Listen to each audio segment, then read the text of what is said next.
I got a vault. So when you sit there and click that folder, I'm gonna get you something to drink and I'm gonna leave. Cause you gonna have a whole lot to go through. There's a lot of R&B songs right here. I got everything. It's what it is. But I'll be blowing a little believer. bit. Yeah, I'm a big believer in professional quality. Like, I'm a really big believer in professional quality because the thing is, I did mass media marketing, sales, and advertising. I opened a company called Media 7, and I did it for major labels like Universal and stuff. And I did it for 13 years. So after I start figuring everything out and start learning stuff that a lot of people don't know, I knew it was time to go. Yeah. You know what I'm saying? Okay. And what's weird about it is that, I mean, people can have indie labels and all that, and that's cool. But I don't advise people have an indie label if they don't know the business. I don't even advise it. I need you to say that one more time. Yeah, I don't like the fact that, like, if indie labels don't know the business, they should not have an indie label. Yeah. Just because it's like, if you know the business, go ahead and have an indie label. If you have an indie label because you don't want to sign with a major, but you don't have knowledge of the business, all you're gonna do is fail. Your limit literally is gonna be iTunes and YouTube, like, for real. Like, that's as far as you going. You know what I mean? Because, I mean, I give you real talk. Like, when you release a single and you want a single to be successful, it literally costs $250,000. Like real talk. And the thing is, people like, well, nah, man, because I got a good song. I'm like, dude, you got whack dudes blowing up and going platinum every single year. And it's not because they sound good. It's because they got the marketing budget to force you to like it. Right. Since we creatures of habit, all it takes is for you to hear the same thing over and over and over before you start to trust it. Right. So when you're looking at us psychologically as people, once we hear something 7 times in a row, we naturally trust something we don't understand, and we wind up buying it. Naturally. Right. You know what I mean? So it's like all the people you need for you to blow up, they're gonna charge you. Ain't nobody doing it for free. Yeah, that's true. You know, so it's like, I talked to one dude, he was talking to me, he's like, well, how do I start? I said, you need a publicist. And he said, a publicist, I heard about it, I don't know what it is. I said, the root word of publicist is public. Their job is to make you publicly known. And they want $40,000 up front and $10,000 a month. If you can't afford that, nobody's gonna know you. You'll be the only one to like your song. Like, it's crazy, it's stuff like that. So that's deep. Even with having YouTube, you know, like some people go off their YouTube and they get they hits off of YouTube. You know what's so weird about it? Getting paid off of YouTube right now. I see a lot of artists. Yeah, you can monetize it. I mean, you get up to 1,000 people, you can start monetizing your stuff, and it's cool, but that's little money. I mean, you can't quit your job off of it. No, you know what I'm saying? So it's like, the most important thing with YouTube is subscribers. It's that's the most important. Yeah, and they literally go by, people have to watch your video from like 5 minutes before it's considered an actual person. If they just hit it and leave, it don't count. Right, they got so it's gonna be hard to monetize the whole thing. Yeah, they gotta work. It's really a lot to it, bro. Like, it's really a lot to it. Yeah, I've been watching other YouTubers. They be some of them is rich. Some of them but the thing is, somebody, I don't care if it's their mother, somebody got a marketing budget. Somebody dumping something, because that don't come easy. Yeah. It don't. Just like, all right, I got a weird rule. Just call me a weirdo. But it's like, when you look at like Spotify, for example, if you get 1 million Spotify streams, you get like $5,000 to $6,000 for it. Do you know what it takes to have your joint spun 1 million times just to get that? So the thing is, you ain't really doing nothing but getting back the money you put in to get them 1 million joints. You know, so at the end of the day, people shouldn't be concerned about like spins. They should be concerned about downloads, not spins. Downloads pay you now. Spins pay you after you make like 1 million. Talk to them. Talk to them. I'm not interested in that. I don't want spins. You need a different marketing strategy. So you got to build a strategy to where you build what's called a sense of urgency. And when you build a marketing plan that has a sense of urgency, people will be more concerned with downloading than streaming. That's how you can leave your job and do music full time. But they posting stuff on Facebook. Yo, I got 1 million streams. Yo, I got so and so. I'm like, dude, you ain't doing nothing but collecting what you put in. That's the income ratio. That don't mean nothing. You know what I'm saying? So that's nothing. Like, you're doing too much. But the thing is, one thing I'm gonna say about Baltimore, Lord have mercy, I love my city, but the people, I swear.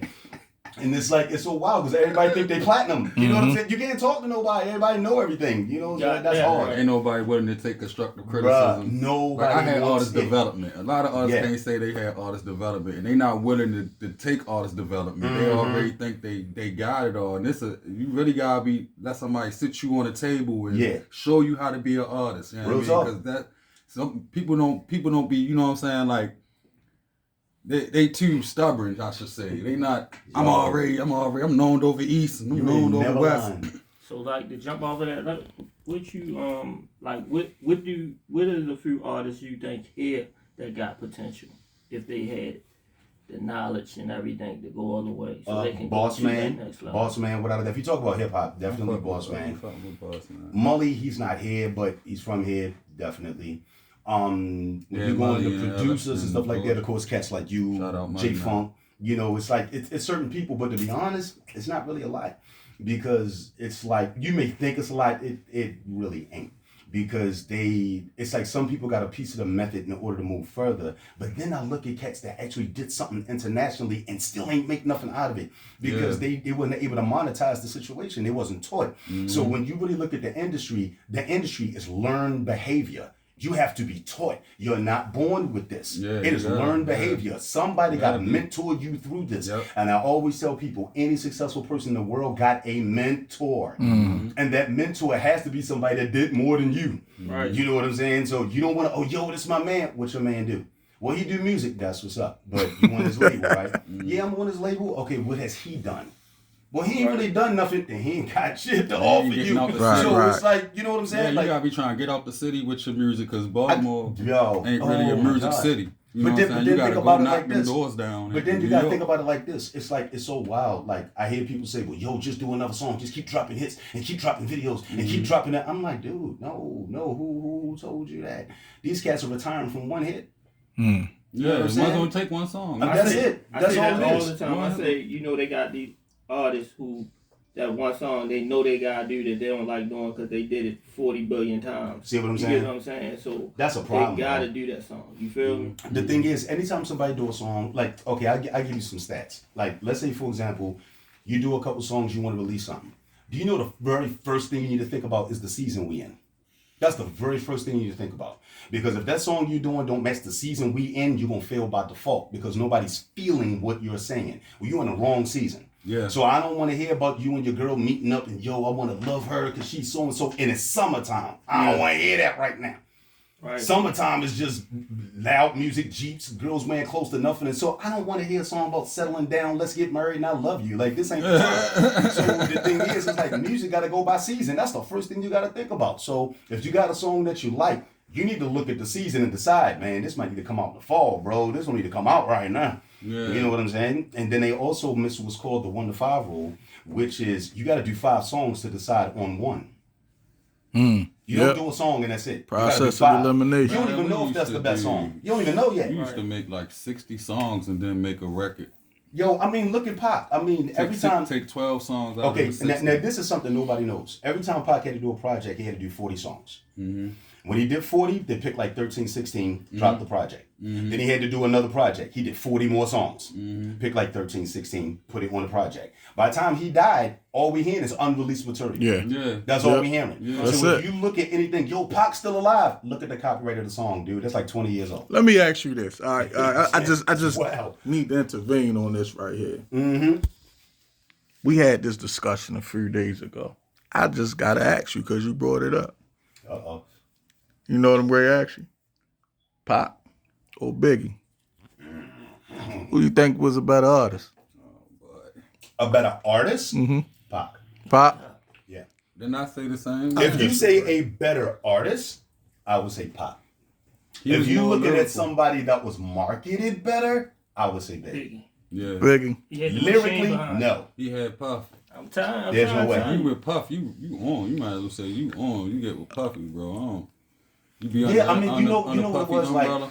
Pac was like the ghetto dude that had respect, that didn't have the money, that ran up on something and people knew who he was. Mm-hmm. Biggie was the dude who sold drugs, did all of that, was cool with the skill, but we needed to fill a blank. Yeah. And we did that, put marketing behind it, and made people like him.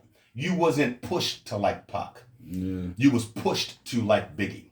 It was a difference. Yeah. So if you want to look at sales and statistics, okay, Biggie might have a little something. If you want to look the original understanding of what hip hop is, that's Pac. Hands down. Mm-hmm. Hands down. They teaching classes on the way he write in college. I always say you couldn't even put them in the same category. I don't even know why people. They don't belong in the same category. One's a storyteller and one is a lyrical genius. That's why I'm at. I'm with you. They shouldn't even be pitted like who better out of them. They weren't even in the same levels. They did different things. One told story and one was. It wasn't even about that. They was on two different levels. of music. You know what the thing is? I'll put it like this. It's like if you look at this is some funny shit. I ain't gonna say no names because y'all gonna already know who I'm talking about, but I'm gonna just keep it the way it is. Nobody's safe on this podcast. Okay. just to throw it out there. When you look at people, man, you about to make me start calling out names. when you decide to have a talent show, you want to sell tickets to that show, right? And have people sell like 20 tickets or whatever to be in the show. And you decide you want to put all these people on stage and you want to pick a winner of who's the best out of all of that, we got a problem. Because I don't need to be a rapper up against a tap dancer and we're going to figure out who's the best. Right. Oh, like, yeah. Right. You know what I'm saying? We lost to them dancers, bro. See, that's a problem. We had the best song. We was like second place or something like that. We lost to them dancers. Yeah, that's real rap. No rapper should be in the talent show with dancers. Should be R&B if it's a talent show. Yeah, separate all them categories. Talent should be talent. Yeah. Rap should be rap. Dance should be dance, like, a dance talent show. And you know what's so weird? You know how people perform and they say, well, I'm just trying to get some exposure because I want to expose myself. Bro, let me tell you, if you ain't got nothing coming out, you don't need to be performing. Because the thing is, there's no comeback to what it is that you're doing. So if I go and perform, it's because something's coming out. Mm-hmm. I ain't performing just to perform. I'm not doing that. Mm-hmm. Because psychologically, a human being will forget you within 7 days of anything that you did if you ain't got something else to pull the pressure for it to happen. So you're supposed to perform as a prelim to a product. If you just gonna perform just to perform, dude, that don't even make sense. Mm-hmm. Just like if you take yourself serious, like let's say for example, you're a singer, you sitting there doing your thing, you take yourself seriously. You don't need to be performing at crab feasts and shit. Yeah. Trying to get free crab legs and shit. That's some shit he gonna do. I'm trying to tell you because the thing is, I'm gonna tell you because you got magazines, writers, and all these people, and their only job in the world is to find out what's fucked up about you. Mm-hmm. That's their only job. That's it. They're not your friend. They ain't your friend. Right. Oh, yo, I got an interview with Vibe. Okay. Get ready. I feel like if it don't make sense to me. Mm-hmm. Let me ask you this. Go ahead. Let me ask you this. You've been doing music for a while. Yes, sir. Okay. What makes a super producer? Oh, people use that word loosely. Mm-hmm. And I do have a problem with it. I just try not to say nothing because it's going to start a whole lot of whatever. If you call yourself a super producer, that means that you actually produce in 7 genres or more. Mm. That's what makes you super. Okay. If you sit there, I do R&B, you know what I'm saying? I do trap. I'm a super producer. No, you're just a producer who do trap.